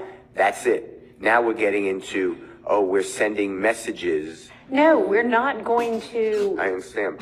That's what I was objecting She's not, to. right. And so is there any other objection to him being able to testify about using lyrics in his investigations, in his opinion, which is only his opinion, as to what significance that has to his investigations? Well, I'm not waiving my objections because I've objected to it, but that's what I believed was going to be testified to. But Understood, but I'm limited asking, amount. it seemed at the bench that some people were maybe saying, we don't believe that he was ever qualified as an expert to be able to testify to any extent about lyrics. If I'm just misunderstanding, then please correct me, but we don't need to find the hearing transcript and sort it out if y'all aren't maintaining that. I don't think that you're incorrect. I think you're correct. That's what we said at the Okay. And just, don't want to seem like we're being cagey about it, but it was in December of 2022. Okay, when we well, had the Daubert hearings. it And may be just- that the easier thing to do is to just bring him in and do this little part of it now. I don't mind doing that if y'all, I don't want to speak for everyone else. If there is a rough of the finding I in the don't know. Daubert, perhaps that might be. Oh, helpful. I've looked at the finding. That doesn't, Well, not the order. The ruling. That appears to be just the ruling, not the actual hearing. So I can email that to everybody. I'm not sure. That might be helpful. Well, y'all can certainly look at it, but that won't take very long. And then If anybody wants, we can just have him come testify outside the jury's presence, and I'll make a determination as to whether he has the necessary expertise to be able to testify in the way that was about to be asked. And Your Honor, to be clear, it's not about the lyrics, it's about gang promotion in the music. So it's not specifically about, I think maybe Mr. Weinstein said musicology. We're not talking about. I know that, which is why I overruled that objection.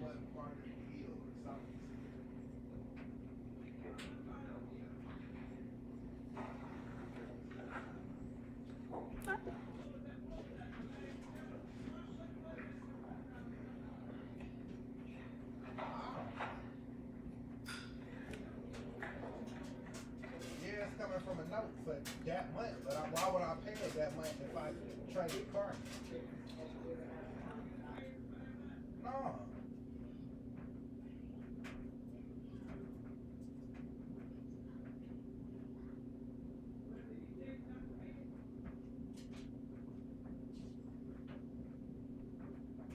Yeah, they did. But in the thing, they said don't pay anything.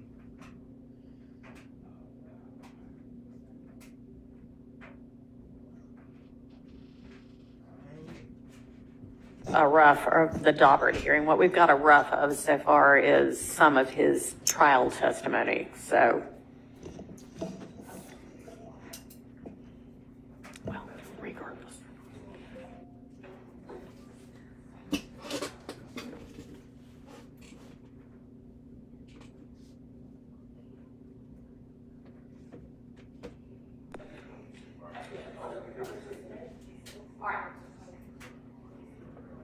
I'm going to recess for a few minutes. It looks like y'all are maybe trying to pull it up from the live stream, which is fine if you find it. But I'm going to recess while y'all do that. And if any of the defendants need to use the restroom, y'all go do that as well.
a whole lot of bug fixes. What was the other one too?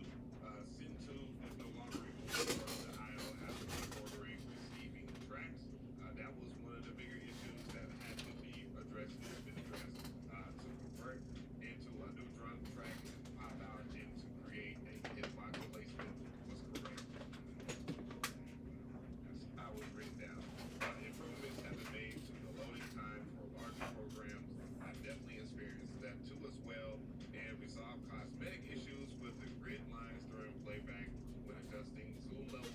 Yes, it was going into the grid and whatnot, and the older version of the beta, it will kind of bug out a little bit, so they fixed that. View automations is no longer locked in after track exploding. That one, I actually like that, you know, when you explode your track and you switch your chain. I always thought that was cool, but hey, I get it. A lot of people didn't like it, so you know, it's not about me, it's about everyone. So I appreciate that. And you know, as the time goes past, more of this stuff will be addressed, and you can always comment below and report it back to a Kai, and you can always report it back to a Kai accordingly. There is some information that will be in the description box, so where you can report the bugs and stuff like that. To the right of me, I have more content for that ass. Make sure that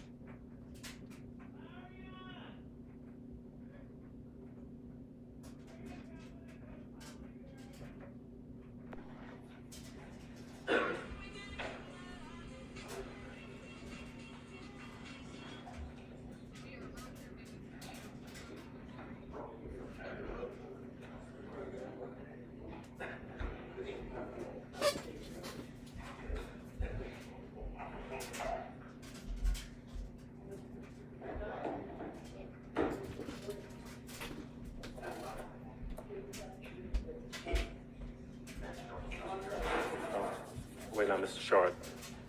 Yes, they just went outside to get it. Well, Mr. Botts is here. Is he here? I didn't even see him. Go ahead. Anyway. All right. Now proceed. Yes, please do. So understanding the court's ruling in regards to Detective Dennis not being able to testify about subliminal messages or anything like that, and just going really to the basic issue of what he was qualified for. I'm just going to take my direction from the transcript that was thankfully sent to us by Ms. Burstfield, as well as the court's actual order.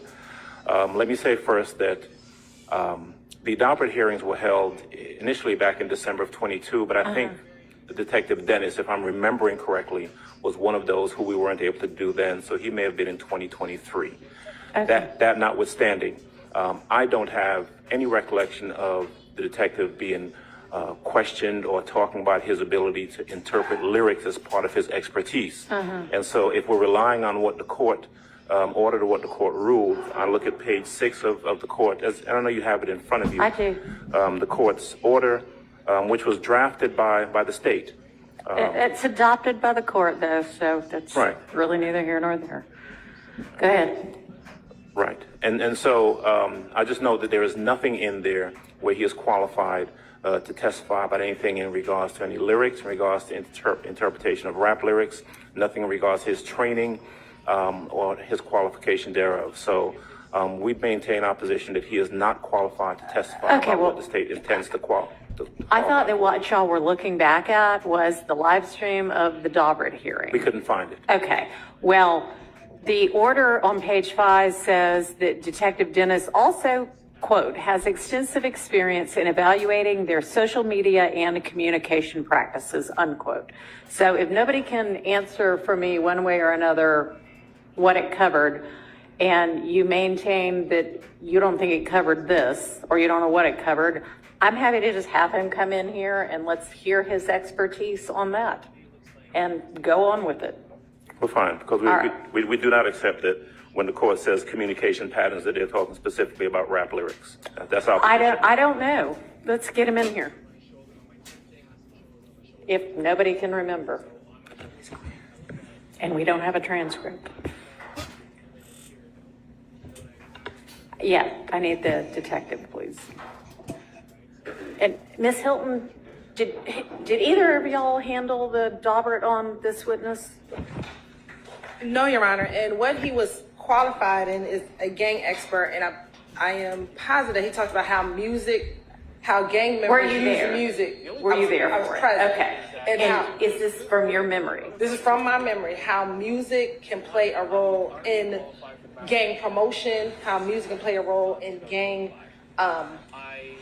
in the promotion of the gang. And that is what we're talking about. We're not talking about lyrics and musicology, but how does music play a role in the game?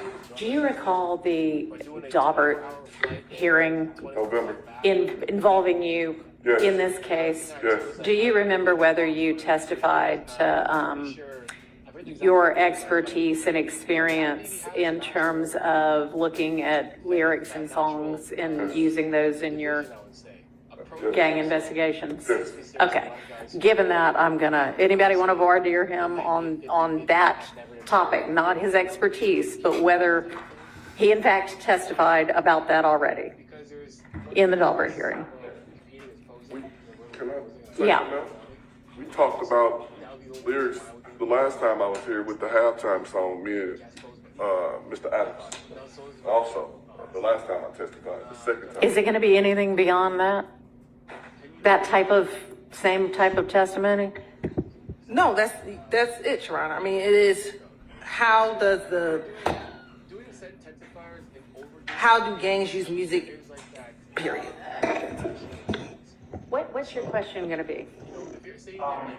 Whether or not he is qualified to do any interpretation of music, rap lyrics as relates to his expertise in gangs. Not whether or not he's familiar with communication patterns of gangs, but specifically whether he can look at a particular rap lyric and make any interpretation about what that means to gangs, specifically in regards to this case. Is that something that was already covered in the Daubert hearing? Yes. All right, we're not going to recover it. I mean, I don't have any reason to not believe this witness. Understood. Okay. Get the jury, well, honestly, we should just let the jury go out to lunch at this point. How long are we going to be with this witness? Your Honor, probably about another hour and a half at that. All right. Do we know whether lunches are here yet? They're not? All right.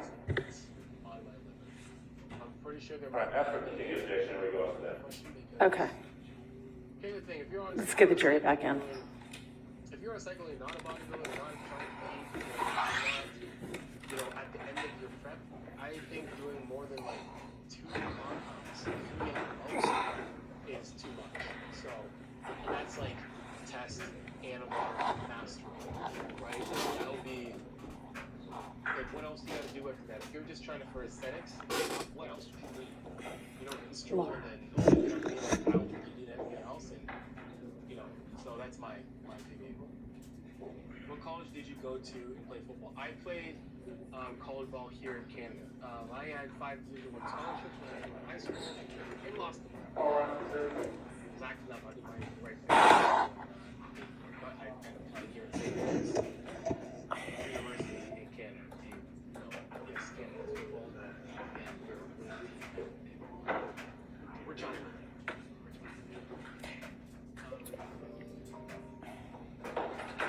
So I don't have time to go to the gym right now. What are some good workouts I can do with 15 and 20? Oh, easy. Dumbbell pullovers, dumbbell rows. Do those. Pullovers and rows, and that's it. To be honest, that's all you kind of need to do. And while you're waiting to get back to the gym, which is good. You can kind of use that as like your maintenance method. You just do just enough to kind of sustain the muscle that you build, and then at least get it out there. So All right, thank you. Ms. Hilton, you and just one member of the defense approach. how has your faith impacted you? How's my faith impacted me? What kind of question?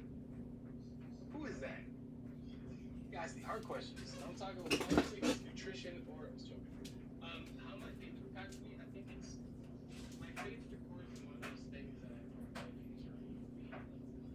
there's that I think that my faith comes in different parts of my life. The first part of my life has been the faith that's been programmed to me. Meaning I had no choice when I was my mother's a reverend, her father's reverend, her father's his father's a reverend, yada yada yada. So I had zero choice in what I was programmed to believe. When I moved out of my house, my faith All right, ladies and gentlemen, I'm sorry to get you back out here only to tell you that I'm going to release you for lunch. I sort of had a thought about something when y'all were on the way out that I think we need to probably take care of before we continue with the testimony of this witness. So I'm going to release y'all for lunch, and if y'all could be back at 1:15, please. Thank you.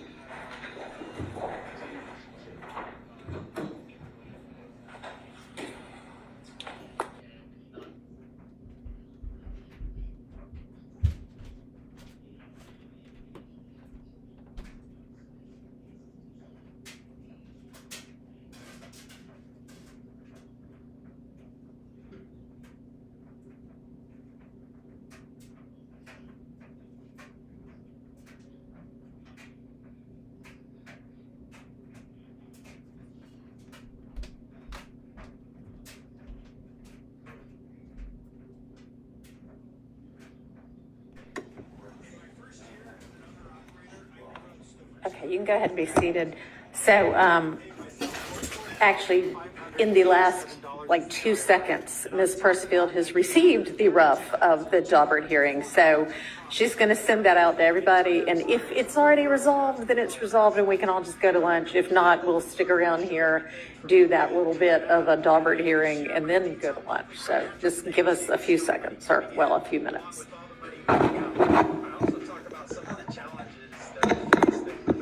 Part of it, not all of it.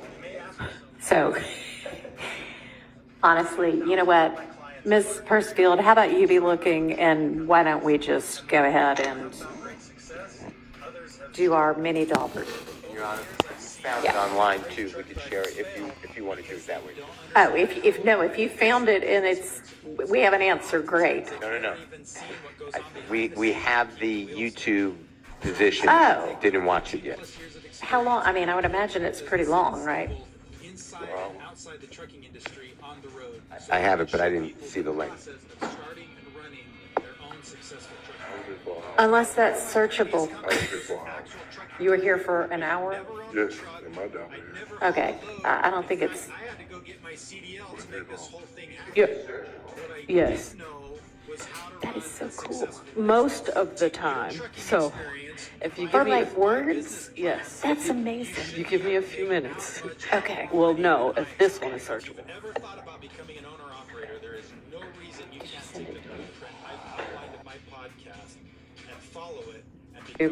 Somebody be looking at the transcript that we have, and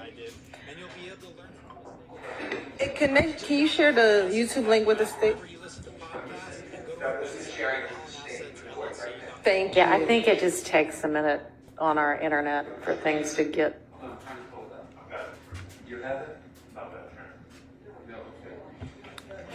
and welcome. I am DJ Appletree, and this is my trailer for the MPC Key 37 Masterclass, which is Akai's latest invention that features the classic 60 and the 37 key.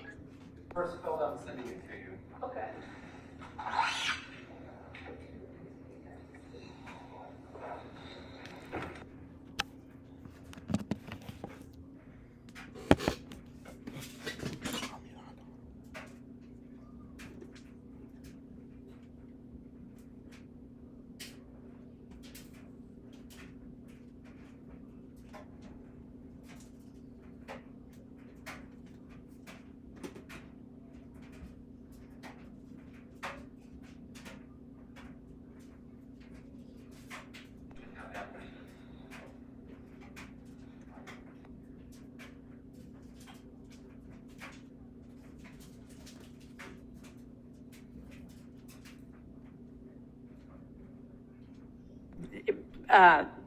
Detective Dennis clearly testified about lyrics and understanding what's going on in the music, and it maybe just meaning something to the average listener and other people, to other things to members in a gang. So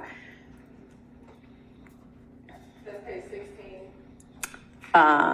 well, what I'm looking at is page 51, but this was covered and he was qualified, so I'm satisfied.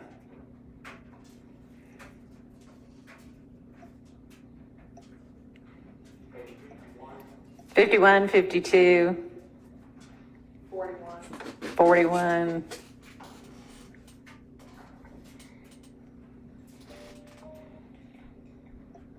55.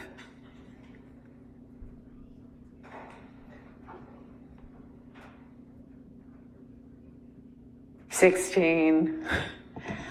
All right, so he's qualified. We're breaking for lunch. See y'all back at 1:15. Thank you, Your Honor. All right, thank y'all.